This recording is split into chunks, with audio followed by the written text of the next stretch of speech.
Tamás Cservenyák. Leadership Far Beyond the Basics. Audio book. Introduction.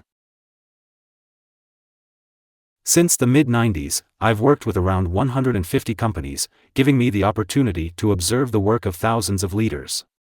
Unfortunately, in my experience, only a small proportion of them manage their teams professionally. In 2012, we took the initiative to test this hypothesis. My researcher friend Csaba Pusztai, along with János Tomka and his team at the KPMG Academy, conducted a study that confirmed my suspicions.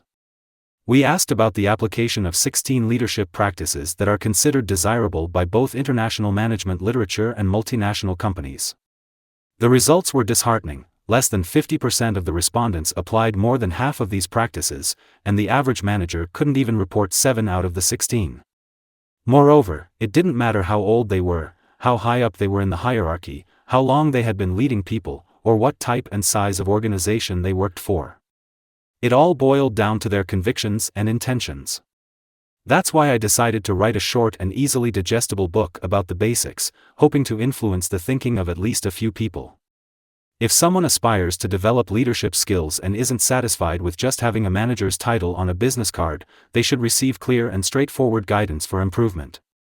That's how my first wonderful work, Read This to Be a Better Manager, was born in 2013. After exceeding 100,000 downloads, the English edition was published in 2024. This second ebook of mine on leadership isn't about the basics, as you can immediately tell from its uniquely witty title. If you haven't read the first masterpiece, you can decide whether to start your learning journey with that book or continue with this one by answering the following questions. Do you have a vision for your team, division, or company, and do you regularly communicate it? Is there an atmosphere of mutual trust within the team you lead? Would your colleagues agree that they work within clear boundaries and expectations? Do you and your colleagues typically achieve your goals? Do you continuously give and ask for feedback? Do you know your people well enough to understand what drives them, and do you strive to create a motivating work environment accordingly? Do you sit down with your colleagues quarterly or at least semi-annually for a one-on-one discussion about their work, performance, and your collaboration? Instead of immediately offering advice, do you try to lead your team to solving problems by asking questions? Do you hold effective and productive meetings? Do you involve your colleagues in decision-making? Do you spend time and energy forging your organizational unit into a team? Do you take on conflicts and help resolve them? Do you consider your own work to be effective and efficient? Can you manage the stress that comes with your role? Are you aware of your strengths, weaknesses, motivators, and preferred ways of working? Do you regularly dedicate time to personal development and renewal? If you can honestly answer yes to at least 3/4 of these questions, then you're ready for this book. Otherwise, I recommend that you start with studying the first material and try to incorporate as much of it as possible into your daily leadership practice. By doing so, you will become a decent leader who takes their people management work seriously, which will significantly distinguish you from the average. Then, revisit this book in 6 months or a year. Now that I've temporarily guided away most people from the small circle of those interested in leadership development, and we're just a few of us left in this cozy setting, I can share why I wrote this second piece. It seemed that the book on basics was successful, as it registered over 10,000 downloads every year. Without sounding too boastful, I can say that the revenue target was fully met. The free ebook format worked well since my goal was to spread the message to as wide an audience as possible. I was especially pleased that it reached readers who don't work in the business world at all but in fields like healthcare, education, or even church leadership. What I wrote about in my first ebook mostly covered the foundations of managing people. Of course, leadership is much more than that, so I wanted to continue sharing knowledge. Everyone entrusted with leading people, whether by their own choice or others' intention, carries a serious responsibility. This should not be abused, but rather embraced, though sadly, we see more examples of the former. To avoid misunderstandings, leadership does not mean we've been given a bunch of people over whom we can rule, who are our servants, subjects, or even droids. If you haven't read or seen the movie adaptation, make sure you take the time for George Orwell's Animal Farm. The author vividly illustrates what happens when all animals are equal, but some animals are more equal than others, and how the pigs transform into a superior, leading class. Some of our fellow humans undergo a similar transformation when they receive a leadership appointment, with exceptions, of course. It's crucial, for all our sakes, that this doesn't happen. As leaders, we are one of the team, someone who has the opportunity to guide a team towards shared results and the responsibility to achieve this by considering the interests of all involved. We're not here to fatten ourselves up, nor to recklessly or deliberately wreak havoc in the human or natural environment. While in my first ebook, I expected readers to nod along as they read, whether they applied the suggested practices or not. With this writing, I suspect they might argue with me. However, the thoughts presented here aren't necessarily newer than the sources of basic leadership knowledge. They were mostly formulated from the 1950s to the turn of the millennium. However, their spread has not been wide, as most leaders stumble at the basics. But the changes in the world will eventually force leaders to embark on a path of development to maintain competitiveness. First, they should manage their team of people in a decent way, and then they will be able to view leadership and the accompanying responsibility from a broader perspective. In my previous book, when sharing knowledge about the basics, I decided to tell quite directly how a leader should behave. In this writing, I take a step back, offering thoughts for consumption, hoping to inspire further leadership development. I'm not trying to hand over a practical toolkit that can be deployed tomorrow, but rather a kind of intellectual wine tasting, aimed at shaping perspectives and broadening horizons. In the end, it's up to you to decide which bottle you would order a case from. Why do we even need leaders? Surprisingly, leaders are not needed because the owners want to pay someone much more among the employees. It's not even because taking on responsibility and, with it, the potential consequences of failure is an uplifting experience. Nor is it to allow some people to rule over others and indulge their questionable tendencies towards the subordinates. As individuals, our ability to create something significant is quite limited. Our strengths in one area often mean we need complementary support in others. For instance, a great, deep-thinking product developer rarely excels as an extroverted salesperson. Or, it may simply be that 2 hands are not enough when 100 are needed, forcing us to collaborate. And where there are many people, it quickly becomes necessary for someone to take on the role of the coordinator, someone who is the driving force and face of the initiative, who wields the machete to cut through the internal and external obstacles that arise. Often, this is the entrepreneur, the founder of a non-profit organization, or the evangelist of the cause. In other cases, it's an employee hired specifically for a leadership role. Leaders are needed because most teams are not inherently capable of self-management, or they can become effective much faster with proper leadership. Of course, this isn't true for every team. We'll discuss empowering cultures that can evolve to the point where a designated leader isn't needed.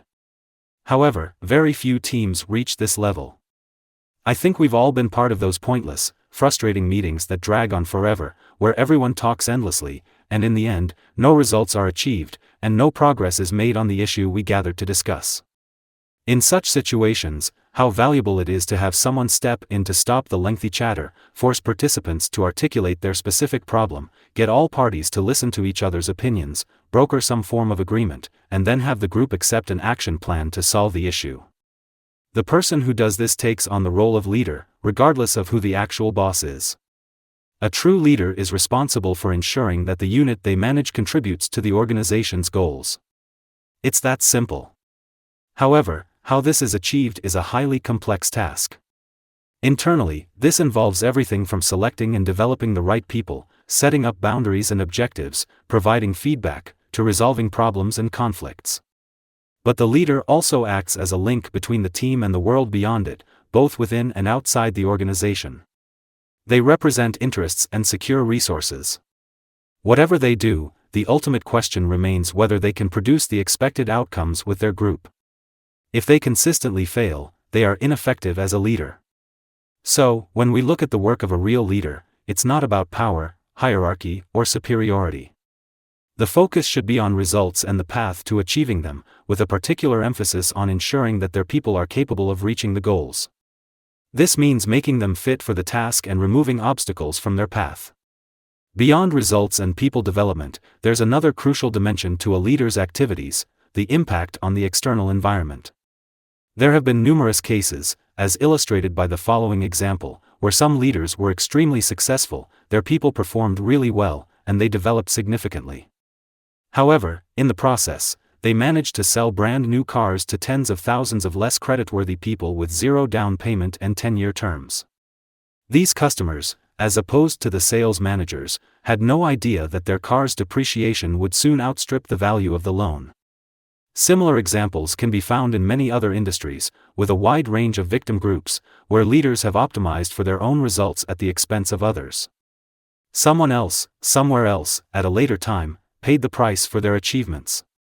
We cannot consider such individuals good leaders if they either intentionally or negligently ignore the social or environmental damage caused by the organizations they lead.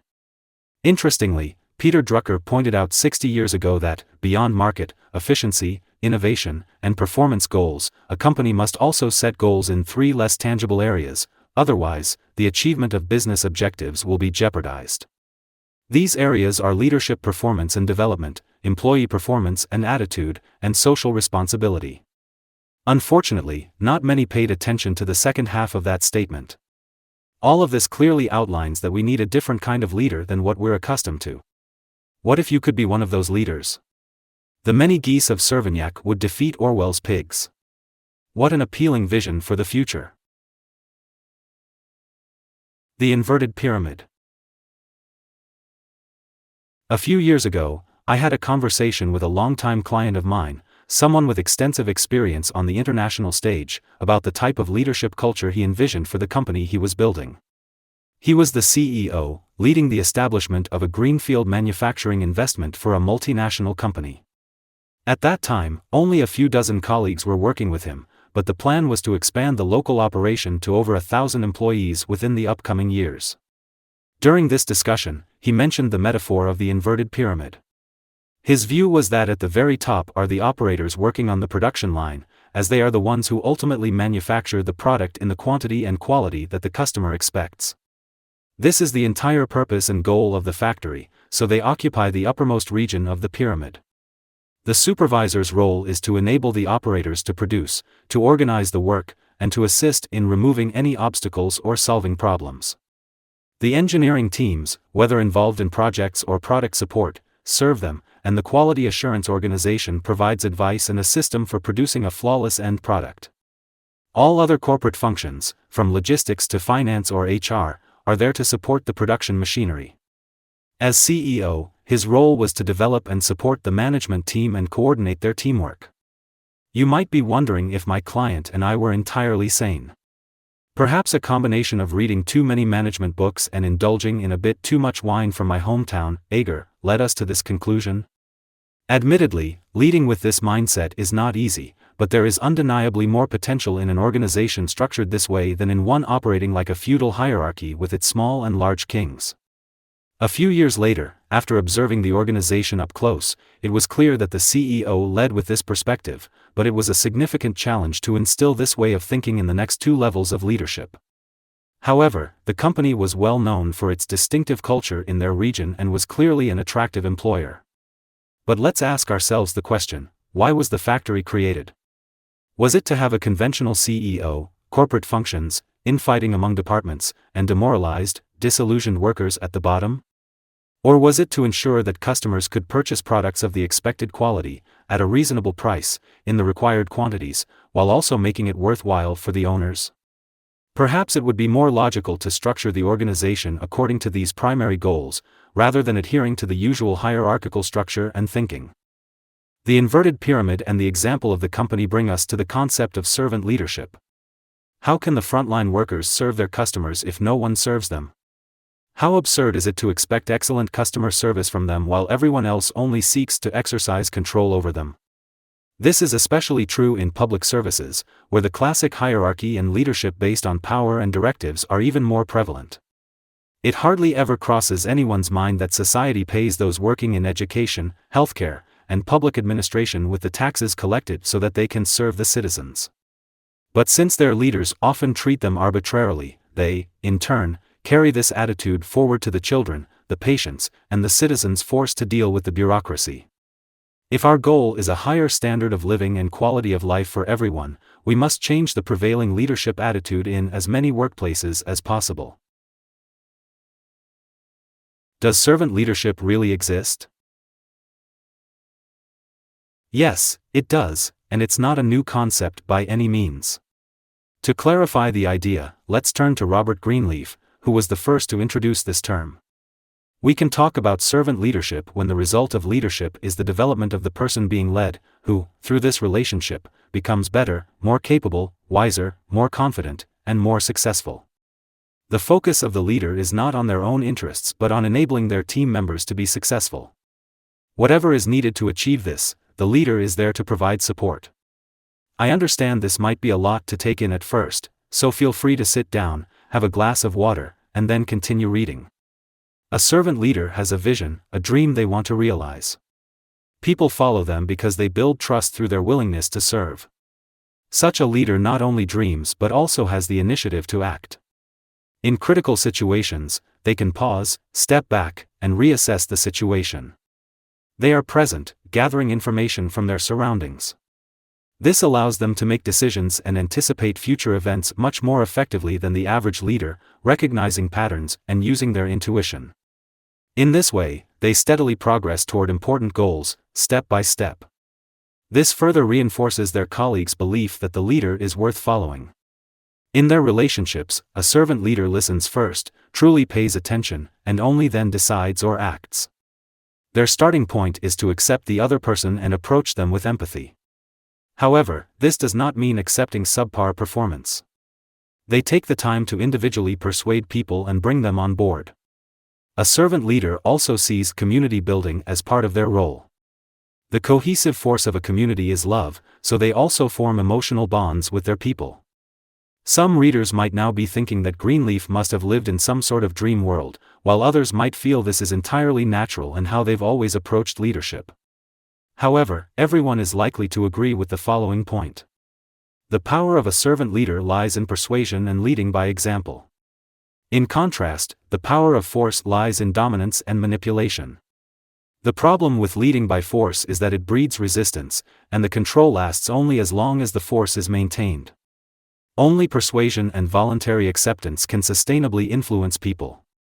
While this leadership attitude may seem strange at first glance, it actually shares many similarities with one of the most fundamental human roles, that of a good parent. In the early years, a good parent clearly serves their child by nurturing and developing them. If a strong bond is formed, the child will follow and listen to them. Even during two critical phases of development, the terrible twos and adolescence, when it may not seem so clear-cut, the strength of community and love is what helps them get through these rough periods. A good parent listens to their child, spends time with them, accepts them as they are, and approaches them with empathy. At the same time, they set high standards for both behavior and performance. So, even in parenting, there is no contradiction between unconditional acceptance, understanding, and love, and balanced, constructive feedback. Moreover, a good parent leads primarily by example, which is what makes them credible.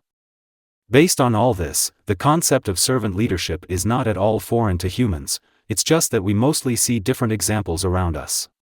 Only a few lucky individuals can occasionally recount experiences with a teacher, coach, or boss who treated them with this kind of approach. So, is this like coaching-style leadership? Yes, there are many similarities. When Sir John Whitmore, one of the pioneers of business coaching, visited my city in 2011, he asked the audience during his lecture to think of a specific person in their life who had a significant, positive impact on them. At that moment, I struggled to recall anyone, especially from my school, sports, or work experiences. Since then, I've realized that it was primarily my mother and later my first boss who had this kind of positive influence on me. Unfortunately, despite spending 15 years in school, I can't name a single example from there. After the participants in the lecture collectively listed what characterized these influential people and how they interacted with them, Whitmore showed a slide illustrating that, wherever he goes in the world, the list is roughly the same. Without aiming for completeness, believed in me, showed interest in me, listened to me, accepted me, asked thought-provoking questions, guided me to solve problems, encouraged me, supported me, gave me feedback, helped me set goals, was a role model, was experienced and wise, etc. In conclusion, Whitmore said, this is roughly what a coaching-style leader looks like. They are present, supportive, but they don't solve things for you. They believe that you can set and achieve your goals on your own, and instead of advising or giving orders, they draw this out of you through questions. They know that lecturing or commanding often rolls off people, who then look for excuses when solutions come from the outside. When someone deduces something on their own, they are more likely to act on it. To borrow an old saying, such a leader teaches you how to fish rather than giving you a fish. In this context, service primarily refers to paying attention to the individual, fostering their development, and enabling them to solve problems independently. Since a colleague can make rapid progress in such a relationship, the individual performance reflects in the results of the area led by the leader. We plant the seeds of personal development and then reap the fruits of organizational performance. This is poetry, not just leadership literature. Now, admit how you really think about your employees. Even if not in a purely black and white way, there are two fundamentally different approaches that characterize leaders when they think about their subordinates. These two perspectives largely determine how they relate to their teams and the structures, principles, and rules they apply in their leadership. One approach views people as avoiding responsibility and decision-making situations, disliking effort, and trying to do as little work as possible. These leaders believe that employees are uninterested in the organization's needs or performance. Since they are incapable of self-management, they need others to do it for them. You can't trust them, so they need to be kept under strict supervision and control. Essentially, these leaders believe that employees are primarily motivated by money and benefits, and there's little chance of them changing in adulthood. The other type of leader has a completely different view of their people and acts accordingly. They believe that employees are indeed willing to work hard for goals they are committed to and are open to taking responsibility within the scope of those goals. They are driven by a desire for good performance and want to see their organization succeed. These leaders trust their employees to make decisions about matters that concern them and believe they are capable of self-management. Employees can generally be trusted and rarely disappoint you. Instead of constant supervision, these leaders believe in supporting and helping their people in their work. Employees are motivated when they can work on interesting and challenging tasks, and they are capable of change and development. Now, put your hand on your heart. Which mindset do you relate to more? While you're pondering that, let's take a moment to thank Douglas McGregor for observing these patterns and stirring up the stagnant waters of leadership thinking about 60 years ago. In recent decades, leadership development initiatives have been based on the spirit of the second description, even if a widespread breakthrough in the mindset of leaders has not yet been achieved. However, the culture of empowerment and liberation clearly flies the flag of this belief. Empowerment, liberation, call it what you want. No matter how positively we think about people and how much we agree with McGregor's second description, that is theory Y, we can't delude ourselves into believing that there aren't lazy, sloppy, responsibility-avoiding, and incompetent individuals out there. Because there are, albeit a small percentage. The question is whether we want to tailor our leadership style and organizational rules to this minority, or whether we should instead focus on the majority who are responsible and capable. And deal with problematic cases as they arise and, if necessary, show them the door. Unfortunately, in many organizations, the tendency is to tighten the reins on all employees as much as is justified for that handful of troublemakers. It's a big problem if we have to force people to work by blocking social media on their computers or constantly eavesdropping to ensure they're not making personal calls. Their autonomy is often so restricted that the possibility of making mistakes is minimized, even though the real question should be whether they're doing their job and delivering results. When I was working as the owner of a consulting firm, our colleagues didn't have fixed working hours, they came and went as they pleased. They had clients and work processes, and it was up to them how they organized their activities. What mattered to us was that both the clients and we were satisfied with the service, and this was usually the case. Every employer dreams of having people who know their job, who are fully dedicated to realizing the company's vision with all their knowledge and abilities, who are motivated, autonomous, handle clients well, recognize and solve problems, and are capable of making sound decisions even when the leader isn't around. But achieving this requires more than just paying employees for their work, you also need to win over their hearts. And that's not so easy to do. Most leaders, having only encountered organizations based on classic, hierarchical structures, find it difficult to grasp that there are other tools besides financial incentives and strict control. Empowerment is essentially an organizational culture based on trust and responsibility, which allows space for individual intrinsic motivation, knowledge, and experience. You can't expect someone to make good decisions in critical situations if they're not allowed to make decisions about their own work on a daily basis. How can your people know the extent of their decision-making authority if you haven't made it clear to them? Why would they be independent if, in the end, you always tell them what the solution is? What's the point of pointing out problems if all they get in return is a scolding? Why would they commit themselves if you're not interested in their opinions? How will they learn to handle clients properly if you don't treat them with respect and don't really listen to them yourself? Ken Blanchard, one of the main proponents of empowerment, identifies 3 keys to creating an empowering culture. The first is to share all information with every member of the organization. This builds trust and ensures that people can make informed decisions and share their knowledge with each other. Everyone needs to understand the company's vision, current challenges, and business strategies. The second key is setting boundaries. The idea is that everyone knows the limits of their autonomy and where they can act freely. This also means that each employee is accountable for the results, or the lack thereof, in their area. The leader's role is to figure out how to help their team members set goals that align with the vision and achieve those goals. Strategic decisions are still made by the leaders, but the employees can primarily influence operational issues, getting accustomed to the associated risk-taking. Building an empowering culture doesn't happen overnight, it requires gradual development. The third key, or third level, is when a team no longer necessarily needs a designated leader because they are capable of self-management. They understand the vision, know the strategic goals, and are aware of the boundaries, allowing them to set desirable goals and distribute roles and tasks within the team. This could even mean that team members automatically take on former leadership responsibilities among themselves. For example, one person facilitates group planning, while another manages relationships with other departments. However, it must be acknowledged that few companies reach the level of being a network of fully self-managed teams. But I know of an extreme example from the US, where even strategic developments aren't determined by senior leaders or owners. Instead, ideas are pitched, teams are formed around them, and initiatives that colleagues deem worthy by joining the team are the ones that get pursued. In my view, the first 2 levels are achievable in any organization where leadership commitment exists. So, even in your company. But to do this, you'll have to step out of your own shadow, letting go of some of your natural need for control and desire for power. The more space you give people to contribute, the more they will give of themselves.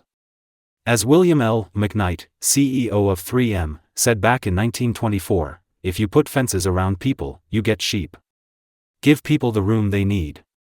This last quote comes from the book by Isaac Getz and Brian Carney, who speak about this same leadership approach under the term liberation. Unfortunately, most companies try to tell people how to do their jobs instead of focusing on the why and letting them figure out the how. But, as I often say about children, they're not stupid, they're just small. If the vision is clear, people can align with the common goals. If they're given the opportunity for growth and self-management, their internal motivation is activated, and there's much less need to push or pull them with various incentives and punishments. Whether you aim to empower or liberate your employees, I emphasize the need for gradual implementation. If you try to switch to a radically new leadership style overnight, you'll only encounter confusion and uncertainty, followed by the usual stumbling blocks of any learning process, and eventually, a couple of disappointments will tempt you to abandon the whole thing, leading you to think that no one can be trusted after all. Motivation beyond self-actualization. For a successful and effective leader, basic human needs are not an issue in the workplace. Years of fruitful performance have already provided them with security in terms of survival needs. They treat their colleagues with respect and attentiveness, which builds trust, ensuring that their relationships within the organization are solid. They are confident, with a balanced self-esteem, reinforced by external feedback and their status, confirming that they are on the right path. Ideally, they possess accurate self-awareness, are authentic, and engage in work that allows them to flourish. In Maslow's terminology, this is the level of self-actualization, while Richard Barrett refers to it as transformation. While the first scholar concludes the hierarchy of human needs here, the second builds some another layers on top of it. According to Barrett, there is still room to ascend on the path of personal consciousness. The next level is called internal cohesion, which involves finding meaning in life and developing a vision aligned with our passion or life purpose. We move up another level when we focus on making a difference in our environment, meaning that we pursue our life goals in cooperation with others in a way that brings mutual benefit and satisfaction to all involved. The highest level is reached when we dedicate our lives to some form of selfless service, aligned with our life purpose, passion, and vision. Of course, not everyone will climb both of these pyramids stacked on top of each other. However, these concepts can be incredibly useful as a guide to aim for the next level when we begin to feel a sense of lack at our current stage. A relatively small portion of society, including the leadership community, even reaches the level of self-actualization. Some critical observers suggest that certain individuals get stuck much lower, perhaps at the level of plants or parasites. But for those who manage to achieve self-actualization by the age of 35 or 40, staying motivated until the end of their life may be challenging if they remain at that level. In such cases, discovering their passion or finding ways to positively impact the lives of others can offer a compelling vision for the next 30 active years of their life. This period often coincides with the midlife crisis, when even successful people begin to doubt whether life is truly just about convincing others to buy more dog food or toenail fungus cream. This doubt becomes increasingly nagging, despite the fact that their work provides comfortable living conditions for themselves and their families. Climbing to the next level of the pyramid can serve as a suitable remedy for this problem. You must lead by example, whether you like it or not. Actions speak much louder than words. The behavior of employees and the work culture that develops within an organization are far more influenced by whether the leader consistently demonstrates the values they espouse in everyday actions than by what they say. No matter how you look at it, it's the senior leaders who set the tone for what habits and norms take root within a company. If they expect things from their employees that they don't hold themselves to, for instance, in an Orwellian fashion where all animals are equal, but some animals are more equal than others, then the desired behaviors have little chance of taking hold. I frequently observe in some companies that colleagues do not respect each other's time, and everyone silently accepts this because people are so incredibly busy. If a 6-person meeting starts 10 minutes late, an entire work hour has just gone down the drain. When this happens with leaders, the wasted cost becomes even more significant. Yet, somehow, this doesn't seem to bother anyone. However, I've also seen organizations where meetings start on time because the top leaders not only expect it but also set the example by beginning and ending meetings as scheduled. Of course, this principle applies not just to time management but to every other area of leadership. In organizations where top management takes quality goals, regular feedback, performance evaluations, or involving employees in decision-making seriously and leads by example, middle managers tend to do the same. They understand the necessity and positive impact of these practices because they experience it themselves. In companies where managers model how to treat customers properly, employees are more likely to follow suit. If directors show interest in their department heads, it's likely that frontline employees will also receive the attention they need from their supervisors. Conversely, if leaders fail in these areas, the entire organization will feel the absence. For example, it's easy to say that openness is important to you. But what does that mean in everyday practice? Do your colleagues feel they can come to you with their problems? Do you accept that there are opinions other than your own? Can you be influenced or convinced? Do you share available information with your team? Are you honest about your own dilemmas? Do you occasionally reveal your vulnerabilities?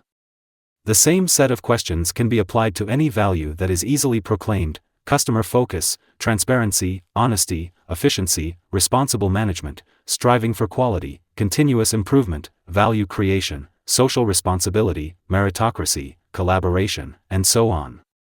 If employees encounter these values only as slogans, they will remain hollow and ineffective. If the goal is to embed corporate values throughout the organization, there is no other way than to regularly discuss these values with your fellow leaders, point out how they manifest in daily work, provide reinforcing and corrective feedback, and most importantly, lead by example for others to follow. Lead with values. Speaking of values, Richard Barrett's model of personal consciousness and its levels serves as the foundation for his value-based leadership approach. But before we dive into that, let's put Barrett's approach into context.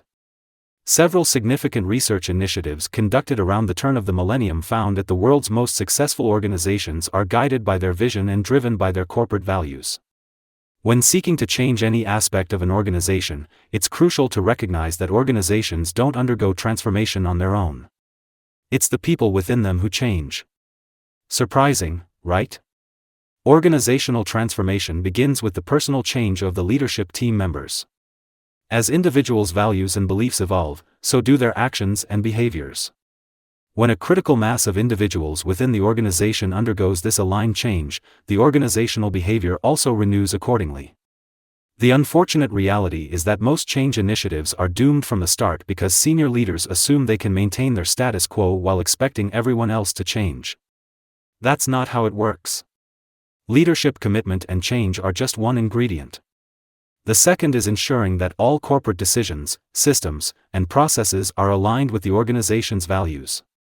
Values must be reflected in everything from recruitment, training, employee and leadership development, to performance management, compensation, and promotion practices.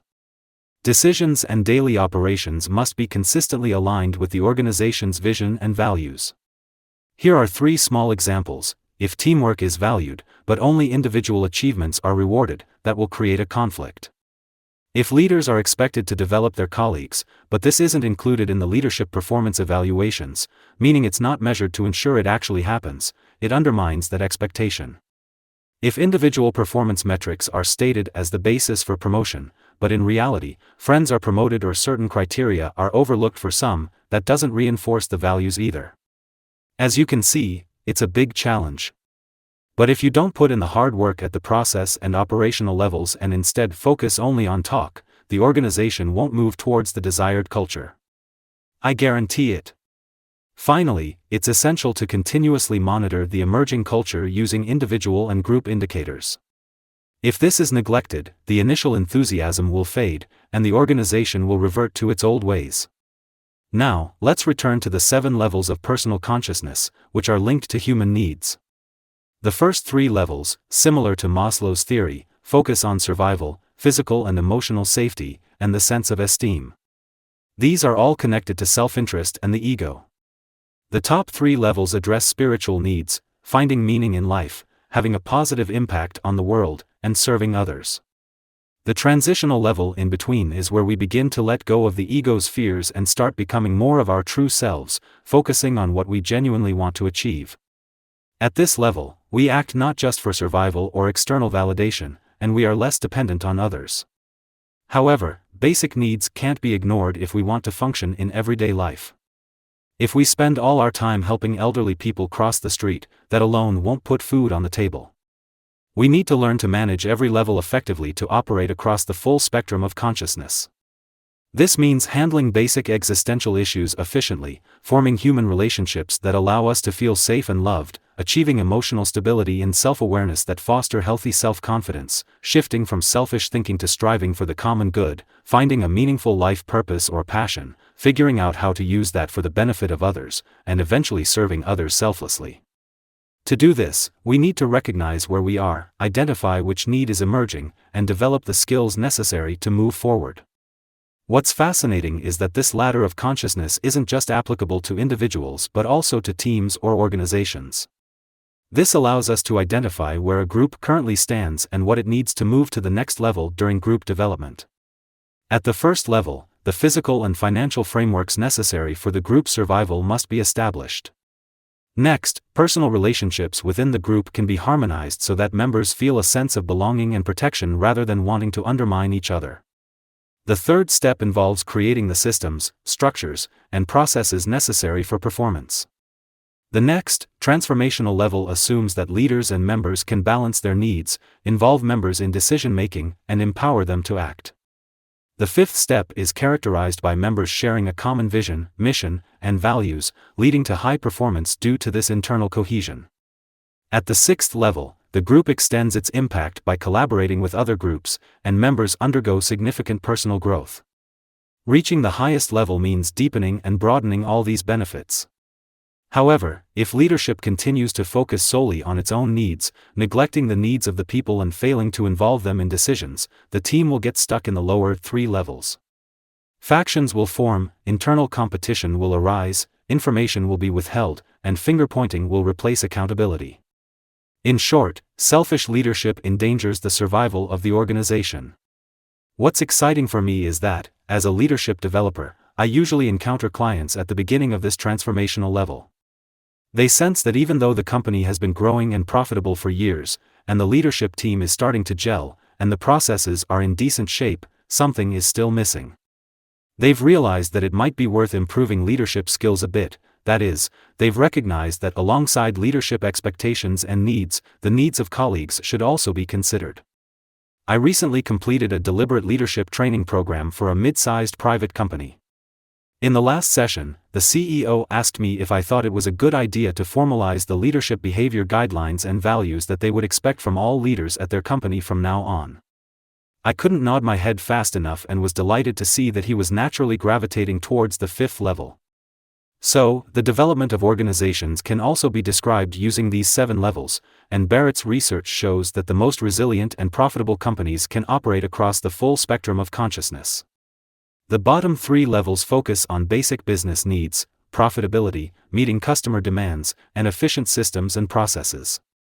The emphasis is on organizational and ownership interests. The higher level needs focus on team cohesion, mutually beneficial partnerships, and the company's role in its local and societal environment. The focus extends beyond organizational and ownership interests to include the needs of employees, customers, and society. The 4th level, the transitional one, focuses on shifting from fear-based, autocratic hierarchy towards a more open, inclusive, and empowering yet accountable way of operating. It's equally dangerous for a company's future to neglect either the lower or upper 3 levels. Problems will arise if profitability is lacking, relationships aren't in order, or processes aren't efficient, just as they will if owners or leaders focus solely on their own interests.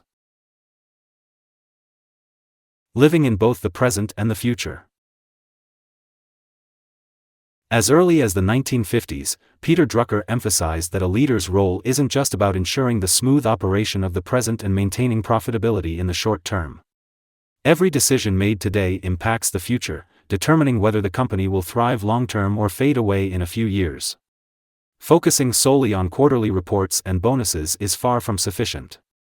We've all encountered those so-called miracle seagull managers who swoop in, create a lot of noise, shit on everything, and then fly away.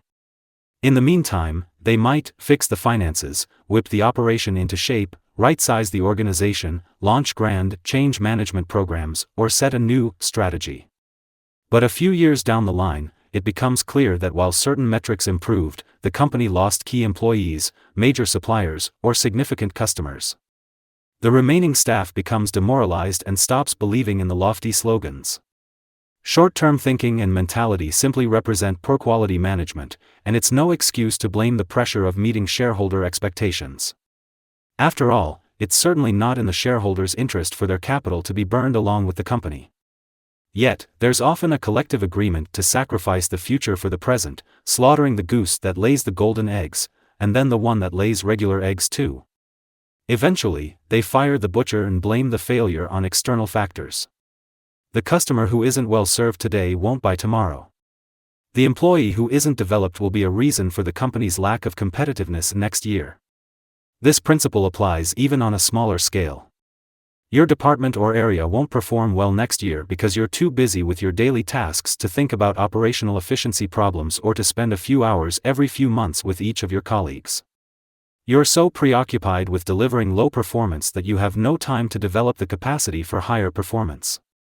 Poor you. And you wonder why your salary isn't increasing. A good manager has 2 eyes, one to focus on the present operation and the other constantly on how the company, functional area, or team they lead will perform in the future. If they neglect this, it's guaranteed that performance will decline. Competitors won't do them the favor of sitting idle, content with last year's results. They'll keep improving, and the contrast will become evident. Internal development, however, is just one side of the coin. Entrepreneurs and business leaders must also keep up with changes in the technological and economic environment and steer the ship to stay afloat. Every 10 to 20 years, entire industries undergo fundamental changes. What was a revenue goldmine a decade ago might be entirely dry today. Not too long ago, until the mid-1990s, we shopped on the main streets of cities. In our country, the first malls and hypermarkets opened in 1996, and now people prefer to shop in these places, turning the winners of previous decades, those with downtown storefronts, into losers. In small towns, this shift happened 5 to 10 years later. 15 years ago, social media applications just started to appear, but today, major companies are replacing TV ads with social media ads, as consumers have moved from the TV to their smartphones or tablets in the evenings. Business weeklies used to be the undisputed leaders in the job advertisement market, with companies having to wait their turn. Now, they are fighting for survival along with all other newspapers. Just because an activity is thriving today doesn't guarantee it will function the same way in 5 or 10 years. Leaders must continuously monitor the changing environment so that the leadership team can determine the right direction to follow and quickly pivot if something doesn't work out. From all this, it follows that if you're only grinding through the daily tasks, you're only fulfilling a fraction of your leadership role. Innovation is your responsibility too. Paying attention to the future is essential for at least 2 reasons: the need for continuous internal development and the ability to weather environmental storms while ensuring business sustainability. But isn't innovation the job of the research and development department? Or where there isn't one, the product development team? No, it's the responsibility of every leader. The need for innovation related to internal development likely requires the least explanation. Every leader has a duty to make operations and processes more efficient, achieving the desired output with less energy, more speed, greater accuracy, and lower cost. This all serves the company's competitiveness. It's also crucial to continually improve the quality of service provided to external or internal customers. A leader should be ashamed if their department is constantly criticized by partners, whether for the product or service quality, or if customer service doesn't meet acceptable standards. In addition to improving processes and the final product, and often as a prerequisite for these improvements, it's essential to continually elevate the knowledge, skills, and behavior of the people involved. Anything that doesn't improve will stagnate for only a short time before it begins to deteriorate. When it comes to business success and sustainability, innovation from any department can make a significant contribution. For example, if the logistics department of an online retail company can devise a new solution that meaningfully reduces the processing cost of each order, the company could lower the threshold for free shipping, potentially leading to massive sales growth. This could bring far greater benefits than cost reduction alone. In another case, improving customer service quality could help retain existing customers, thereby reducing the higher costs associated with acquiring new ones. If colleagues involved in leadership development can successfully instill sound performance management practices among leaders, including effective goal setting and meaningful feedback, it will undoubtedly reflect in improved overall performance. Any qualitative advancement in any field is likely to elevate the organization's overall results. Start reflecting on how you're doing in these areas. Where to find the creativity you need. Many people think of creativity as a rare, artistic gift that only a select few possess. However, the word create simply means to make something, to bring something into existence. So, anyone who realizes an idea, from writing a document to organizing an event, is being creative. And as a leader, you are constantly bringing ideas and plans to life, whether they're your own or someone else's. Contrary to popular belief, creative work seldom involves coming up with something entirely new or original. More often, it involves combining 2 or more existing things in a new or perhaps unusual way. To do this effectively, you need to expose yourself to as many different influences as possible. This is why methods that stimulate creativity, like randomly picking a word from a dictionary during a brainstorming session and then relating all subsequent ideas to that word, can work so well. Creativity is also boosted by having a diverse team. It's beneficial to have knowledge from various fields, rather than just delving deeply into your own. Additionally, consuming any form of art, whether it's literature, theater, music, or visual arts, can fertilize your professional ideas. This effect is even stronger if you actively engage in one of these arts yourself. You don't need to be a professional, being an enthusiastic amateur is more than enough. A few years ago, with this in mind, I participated in a 4-day drawing course. The first day was mostly brain-numbing, but it served to shift my perception from symbols to reality. We learned to draw contours, notice and render light and shadows. A completely new world came to life before my eyes, things I had never noticed before. I became capable of depicting what I saw with a degree of realism that I never thought I could achieve. Perhaps even more important was the metaphor I gained. No matter how difficult a task I face, one that might have intimidated me before, I now start by sketching the outlines, erasing if necessary, and then shading the picture. I can approach the unknown with much more confidence. A year later, I took the colored version of the drawing course to further broaden my perspective. I still had no particular goal with drawing or painting, but I'm certain it further strengthened my creative drive. I began tackling presentations and publications with more confidence, started editing videos, and even creating background music. Although I had never been interested in videography or photography, I began illustrating some of my blog posts myself.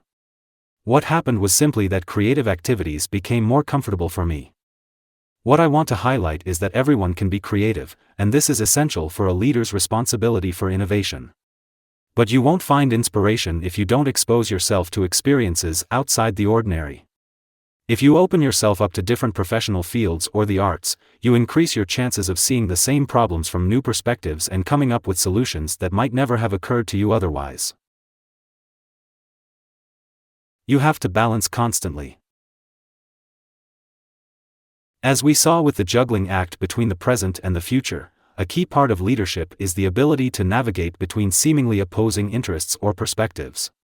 But it's not just the time dimension that presents this kind of challenge to leaders.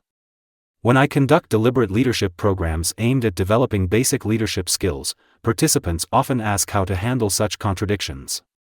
Let's look at a few examples. How can you set high expectations and demand performance while remaining supportive and building close relationships?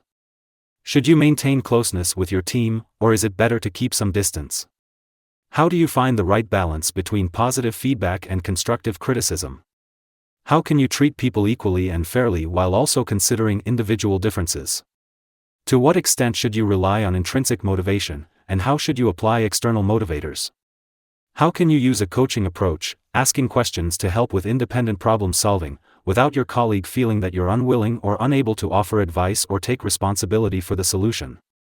I have bad news. There's no chart, model, or guideline that provides a clear answer. In each case, you have to weigh the situation and decide where to set the dial. Sometimes, you might even need to hold both ends of the spectrum at once. It's also possible that you'll mostly lean toward one side but occasionally need to adopt the other approach. If leadership were not like this, a computer could handle the job. But since it is, leaders must take the time to assess each situation and choose their approach accordingly. What can help, however, is having a set of guiding principles.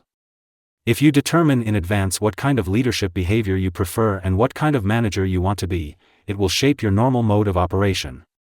You'll only need to pause and weigh your options when situations arise that call for a departure from the norm. What makes you effective? In my view, an effective leader is someone who can find time for everything important to them, enabling them to achieve their goals and, overall, turn many significant ideas from dreams into reality. If any of these elements are missing, we can't truly talk about effectiveness. If the things that matter to you often get delayed or neglected, if you're unable to achieve your goals, or if, at the end of the year, you realize that only a few plans have come to fruition, there is plenty of room for improvement. People often marvel at how truly effective leaders manage to produce results on so many fronts. Peter Drucker suggests a 5-step process for every leader striving to become more effective. First, you can't skip the step of assessing where your precious time is actually going. To get accurate data, it's not enough to estimate, you need to track your activities in a spreadsheet for a few weeks. Only then can you analyze where changes are needed and where time can be saved. Since your schedule is already full, any extra time must come at the expense of other activities. The second step is identifying the key areas where you want to create value. These are the main goals you want to focus on. This is where you can align your personal goals and values with those of the organization. Third, Drucker emphasizes that you can only achieve outstanding performance by building on your strengths. It's futile to set goals that you don't have the resources to achieve. But identifying your actual strengths isn't something you can do on a whim. The best way to determine them is by looking back at your previous goals and whether you achieved them. If a strength really exists, it will show up in your results. The fourth step is to allocate your time according to your goals, ensuring that the most important tasks are prioritized. This, too, can be easily measured in hindsight. If the important things got done, then you succeeded in this step. The final element is effective and ethical decision-making, a complex topic that goes beyond the scope of this brief ebook. Therefore, leadership effectiveness isn't about whether you can work 60 hours a week. It's much more valuable if you can rest on weekends, spend your evenings with your family, and attend to the other necessary components of a fulfilling life, while on workdays, you create value and achieve significant goals by building on your strengths. Before someone remarks that this sounds overly idealistic, let me point out that I personally know many leaders who manage to do this. Among them are CEOs, directors, middle managers, and entrepreneurs alike. Be an authentic leader. What does that even mean? The concept of authentic leadership is relatively new, with several publications on the topic emerging in recent years. While definitions may vary, there's general agreement on what it means to be an authentic leader. Such leaders are, first and foremost, aware of their strengths, weaknesses, and the values they stand for. They regularly reflect on these aspects and, if necessary, reevaluate their opinions.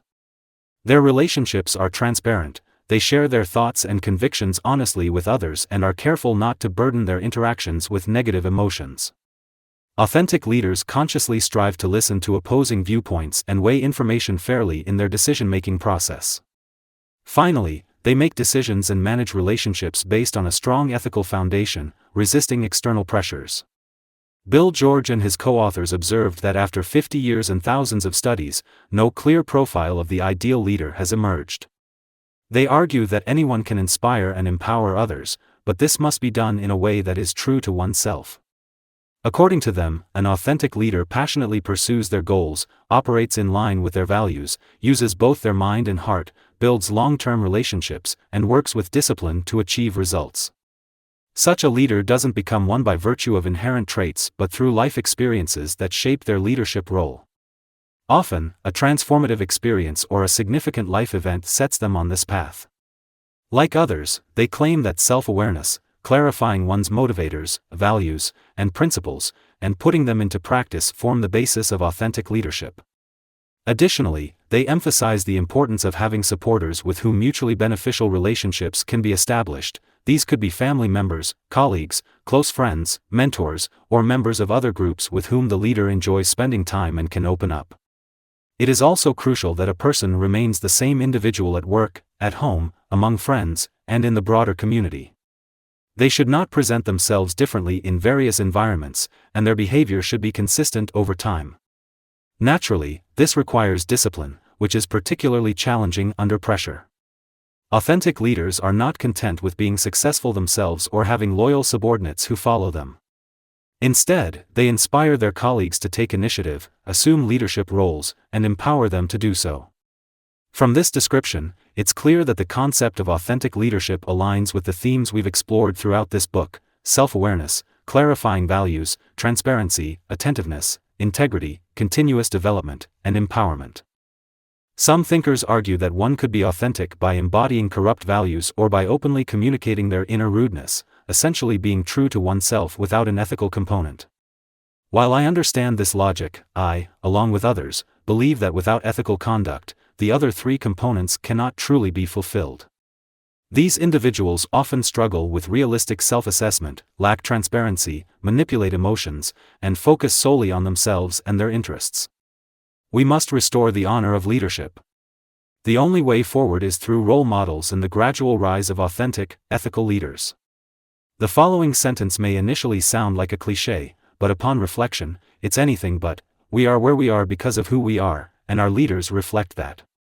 This is true on individual, organizational, societal, and global levels.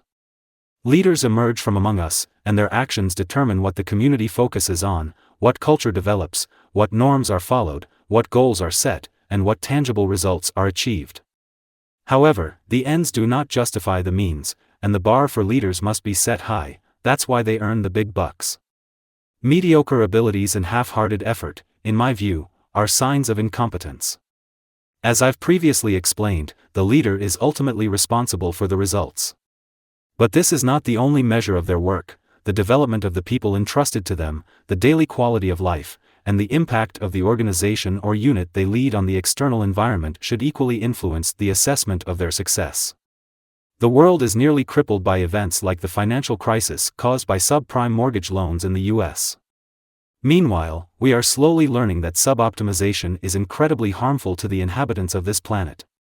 Subprime leaders recreate situations like the subprime mortgage crisis that nearly brought down the financial world. Authentic leadership, grounded in ethics, is essential to prevent such crises and guide organizations and societies toward sustainable success. Is it worth operating ethically? The rules of ethical behavior aren't written in law books, people follow them based on their own decisions. Just because we have the power to do something doesn't mean we should. Even if a certain action doesn't break any laws, we don't have to pursue it if it's not morally right. As children, we absorb the basics of ethics through stories and fairy tales.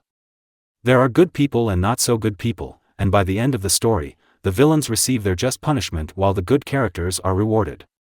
Of course, the path to victory for the positive character is rarely straightforward. They must often struggle through various complications before finally triumphing.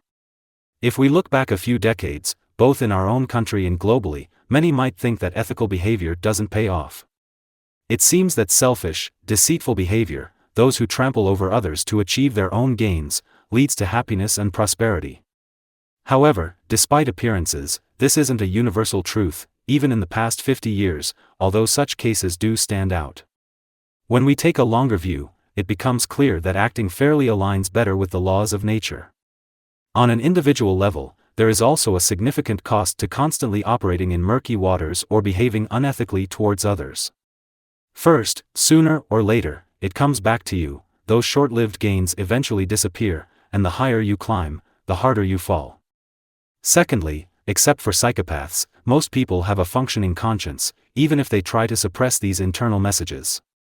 When ignored, these manifest in other ways, such as chronic stress, health issues, psychosomatic diseases, accidents, or the deterioration and loss of relationships.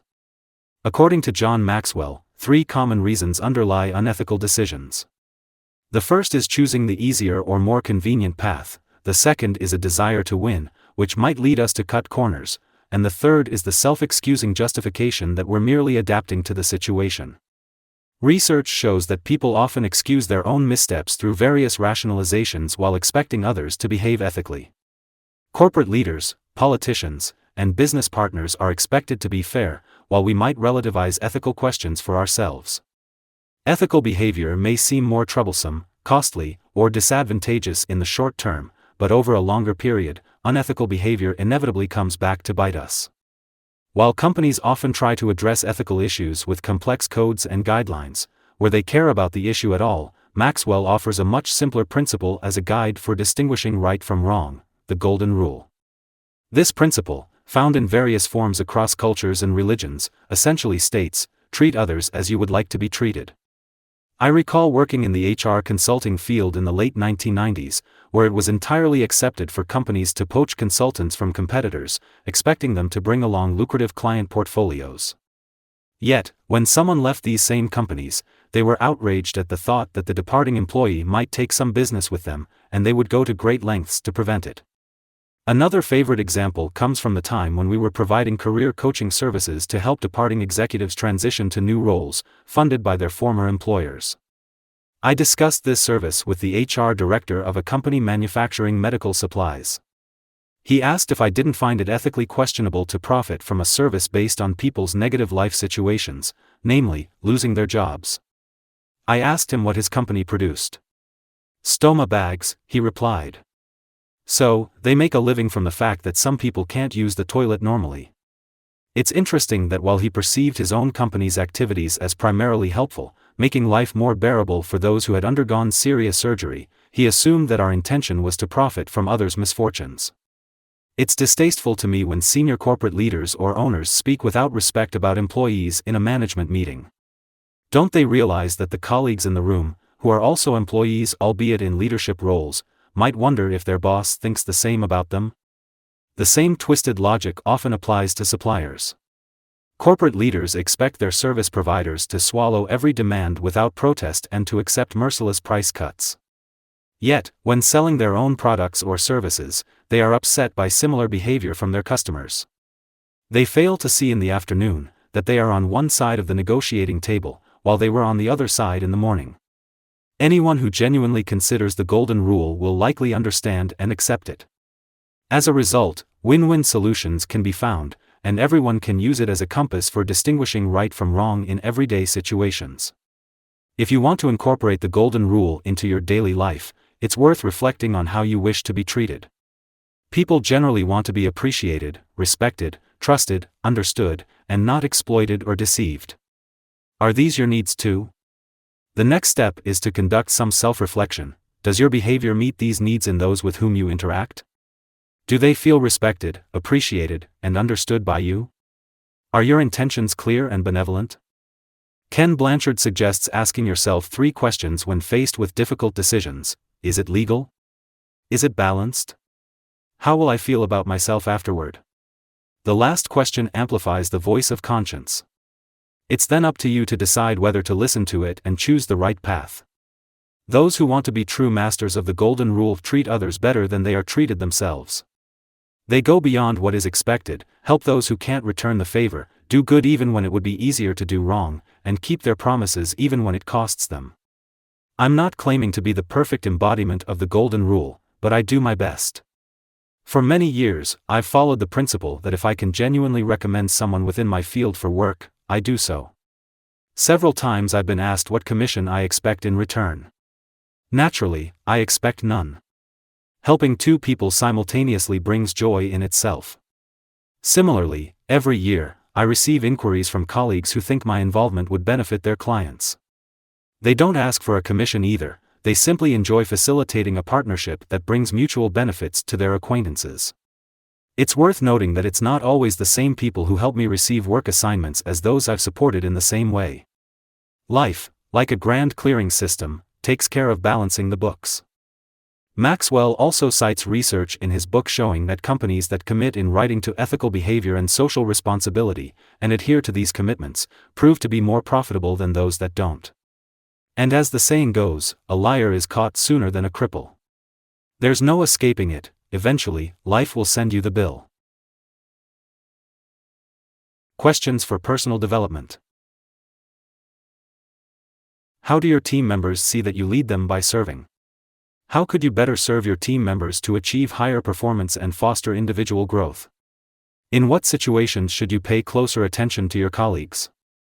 Where does your organization stand on the path toward an empowering culture? How successful are you at delegating responsibility? At what level of personal consciousness are you currently? What is the next step for you? What principles and values do you want to guide the area under your leadership? How well are the values and principles you profess aligned with your behavior and daily practices? Where do you want to take your team within the next year?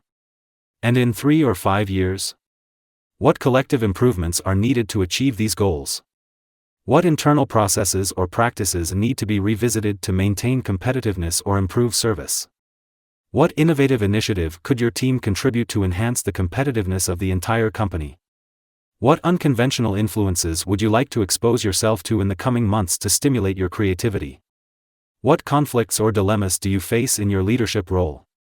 How can you balance these? How will you improve your leadership effectiveness to achieve a significant number of important goals year after year?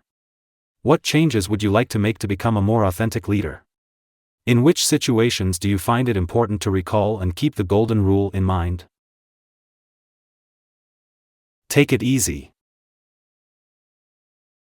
Right now, you might feel like you've been hit by a huge wave, knocking you flat on your back and leaving you sprawled out on the sand. And the wave was formed from this vast ocean of wisdom. Is nothing ever enough? Will I never be a good leader? Also, on top of that, am I supposed to save the world too? No worries, you deserve a pat on the back. If you considered yourself ready to start reading this book, you're already ahead of most leaders. Plus, since you've worked your way through the entire text, you've opened your mind to new ideas that will help you continue to grow. Despite any criticism or provocation in the previous chapters, you're a remarkable person, willing to put in the effort to keep improving. But let's be realistic, you're striving to do this in a world that often seems to push back against such efforts, making it inevitable that you'll face some resistance. The truth is, most people aren't yet ready for these ideas. In our society, money remains the primary measure of success, and many people are focused on accumulating material wealth. They believe their value is tied to having the latest smartphone, driving expensive cars, or living in an elegant neighborhood. Even some of my friends, after grumbling about a corrupt procurement process, will admit that if they were in the supplier's shoes, they would gladly take advantage of such a business opportunity. Unfortunately, people often cheat as much as they can get away with. The elderly lady doesn't ask for an invoice from the gas fitter, the teacher doesn't issue an invoice for private tutoring, and the doctor accepts under-the-table payments. The entrepreneur minimizes taxes, the manager receives a kickback, and the most skilled politician can arrange for projects to cost double the normal price. Cheating and corruption are defined as dishonest practices others engage in when you're not at the table with the big spoils. And here you are, expected to exercise self-control and uphold values. Then there are those who've achieved all these material successes, they drive the fancy cars, have comfortable homes filled with the latest gadgets, and realize that these aren't what bring happiness in life. Of course, financial stability is important for freedom, no one wants to live hand-to-mouth or worry about existential issues. But material wealth alone doesn't make life meaningful. It's the loving family, the deep conversations with friends, the joy of giving and helping others, watching children grow up, reminiscing about shared experiences and gatherings, and engaging in creative activities that bring true fulfillment. Unfortunately, there are few social institutions left that effectively transmit real values, because those who could do this either fail to connect with people or don't lead by example. Our beautiful language has a saying for this: they drink wine and preach water. Without authenticity, talking about values is just empty blather. Epilogue. We've both come to the end of this journey. I've put it on paper, and you've read it. From the moment I started writing my first ebook on the basics of leadership, I knew exactly what I wanted to achieve. There are 16 leadership practices that, in my view, everyone who leads teams or organizations should be doing. I wanted to make you realize that you should integrate each one of these into your leadership approach. If many people read and apply what they've learned, we can positively impact countless lives. When I commenced writing this piece, the picture in my head wasn't as clear. I knew that leadership involves much more than what I had summarized up until then. It's not just about effective practices, it requires a forward-thinking, ethical mindset, thoughtful reflection, and strong character to be a true leader. I've provided some food for thought to help you develop these qualities. I hope I've managed to get you thinking, perhaps even inspired you to pick up one of the books I've referenced. I trust that the energy invested wasn't in vain and that I've managed to influence you. But all of this means nothing on its own. You have to put it into practice, applying in your daily life everything that resonates with you. Contact for the future. I hope you found this ebook helpful. Feel free to share the download links with anyone who might benefit from it. If you're a senior leader or HR director and would like the Act 2 Manage team to assist with leadership development that truly result in behavioral change, please reach out to us by email at cservenyak.tamas@menedzmentor.com. Act 2 Manage is a boutique firm specializing in enhancing employee engagement.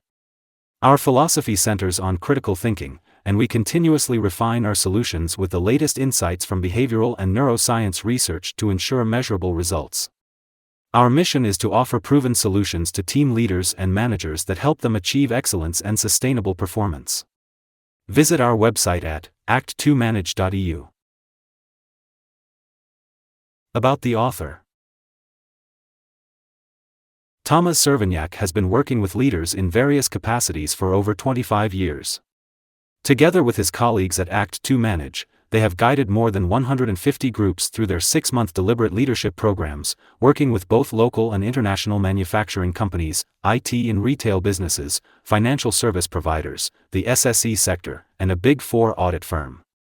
For 3 years, he was a member of the board of the International Coach Federation's Hungarian chapter, and in 2012, he served as the president of the local organization. Since 2010, he has been the author of a popular leadership blog and 6 ebooks on leadership and teaching. Previously, he worked as a KPMG Academy faculty member and served as managing partner at DBM Hungary. Connect with Tamas on LinkedIn.